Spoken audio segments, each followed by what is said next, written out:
আমি শহীদুল হক শহীদ, ৩৮ নং ওয়ার্ড বিএনপির সাধারণ সম্পাদক। আমার রাজনৈতিক পথ চলা দীর্ঘ।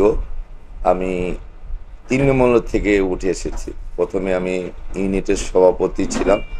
সেই বিচ্ছি আমাদের ঢাকা শহরে, বলতে কি বাংলাদেশের মধ্যে আমাদের ওয়ার্ডের ২০টি ইউনিট আমরা গঠন করে আমি নির্বাচিতভাবে আমি আমার সাধারণ সম্পাদকের পদটা আমি পেয়েছি। আমরা বিএনপি করি, গণতন্ত্রকে বিশ্বাস করি, এটাকে লালন করি।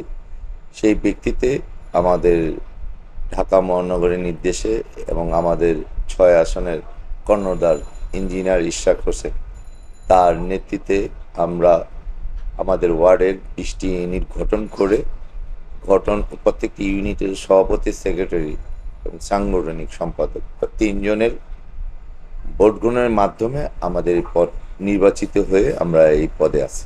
সর্বপ্রথম মহান রাব্বুল আলামিনের কাছে শুকরিয়া যে আমরা দীর্ঘ ১৭ বছর যে জুলুমবাজ সরকারের ধারা আমরা যে অত্যাচার হয়েছি, আজ সেই অবসান ঘটিয়ে আমরা ১৭টি বছর পর একটি স্বাধীন দেশে, স্বৈরাচার মুক্ত দেশে আমরা আমাদের আমাদের দল, আমাদের যে আদর্শ, সেই দলের প্রতিষ্ঠা বার্ষিকী। ইতিমধ্যে আপনারা জেনেছেন যে আমাদের বর্তমান আন্তর্জাতিক খ্যাতিসম্পন্ন ব্যক্তি ডক্টর ইউনূস, উনি এই তত্ত্বাবধায়ক প্রধান হওয়ার পর থেকে এই স্বৈরাচার সরকার যখন এই দেশ থেকে পালিয়েছে, তার জাতের ধারা এই দেশটা এতদিন ধরে তারা ক্ষমতা কক্ষীভূত করেছে। এই ভারতের ইশারায় আমাদের ফারাক্কা বাঁধ খুলে দেওয়াতে আমাদের হঠাৎ করে একটি বন্যা এবং বানবাসী মানুষদের দুর্ভোগ সৃষ্টি হয়। আমাদের নীতি নির্ধারক বিএনপি থেকে নির্দেশ এসছে যে আমরা সকলে বানবাসীদের পাশে দাঁড়াই। সেই লক্ষ্যে আমাদের এই বানবাসীদের জন্য আমাদের যে ১৭ বছরের যে পরে যে আমরা যে একটি স্বাধীন এই দেশের মধ্যে একটি উদযাপন, সেটা থেকে আমাদের বিরত থাকতে বলছে। সেই সেই সেই ফান্ডটা আমরা এই উদযাপনে ব্যয় করতাম। সেই অর্থগুলো আমাদের এই বানবাসীদের জন্য সাহায্যের জন্য তা নির্দেশ দিয়েছে। সেই থেকে আমরা গর্বিত যে আমাদের নীতি নির্ধারকদের আমরা ধন্যবাদ জানাই। আমরা তো সকলের যার যার অবস্থান থেকে ইতিমধ্যে আমরা নোয়াখালী, লক্ষ্মীপুর এবং আমাদের ইতিমধ্যে দেখেছেন আমাদের ইঞ্জিনিয়ার ইশরাক সাহেব, উনি ঢাকা ৬ আসনের কর্ণধার, উনিও লক্ষ্মীপুর কিছুদিন আগে গিয়েছেন। আর তা আমাদের যে প্রয়াত নেতা ছিলেন সাদেক হোসেন খোকা, ওনার একটা ব্যানার আছে, সাদেক হোসেন খোকা ফাউন্ডেশন। সেই ব্যানারের পক্ষ থেকে আমাদের দলীয়ভাবে সব কিছু মিলে তিনি একটা চলমান একটা এই সাহায্য প্রক্রিয়া অব্যাহত আছে।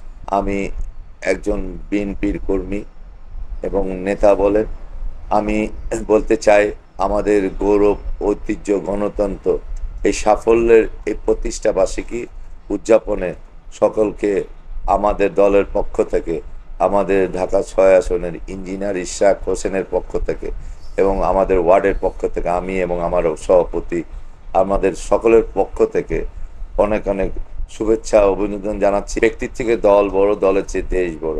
আসুন আমরা গণতন্ত্র রক্ষার্থে এবং জনগণের ধারা আগামীতে আমরা ভোটে জনগণের রায় আমরা যাতে আগামীতে ক্ষমতা আসতে পারি, সেই লক্ষ্যে আমাদের প্রত্যেকটি পদক্ষেপ হতে হবে। যেখানে যেখানে আমাদের দলের নাম ভাঙিয়ে কোনো চাঁদাবাজ, দখলদার, তারা যদি এইসব কার্যকলাপে লিপ্ত থাকে, আমাদের নীতি নির্ধারক এবং আমাদের ঢাকা ৬ আসনের কর্ণধার ইঞ্জিনিয়ার ইশরাকের নির্দেশ যে যেখানে যারা আমাদের দল ভাঙিয়ে, নাম ভাঙিয়ে এই ধরনের পদক্ষেপে যাবে, তাদের বিরুদ্ধে আমাদের কঠোর পদক্ষেপ নেব। আমি এতটুকুই আশা করতে পারি দলের প্রতিষ্ঠা বার্ষিকীতে আমাদের যারা আগামীতে পূর্বে যারা নেতৃত্ব দিয়েছেন, যারা সংগ্রামের সাথে লিপ্ত ছিলেন, তাদের নিয়ে আমরা আগামীতে আমাদের দলের প্রত্যেকটি কর্মসূচি অংশগ্রহণ করব।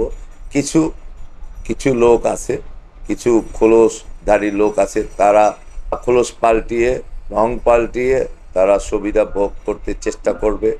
আমরা যার যার অবস্থান থেকে সতর্ক থাকব এবং তাদের কোনো আশ্রয় দেব না, প্রশ্রয় দেব না। একজন দলের নীতি নির্ধারক থেকে এই ঘোষণা যারাই দেবেন তাদের বিরুদ্ধে আমাদের কঠোর অবস্থান থাকবে।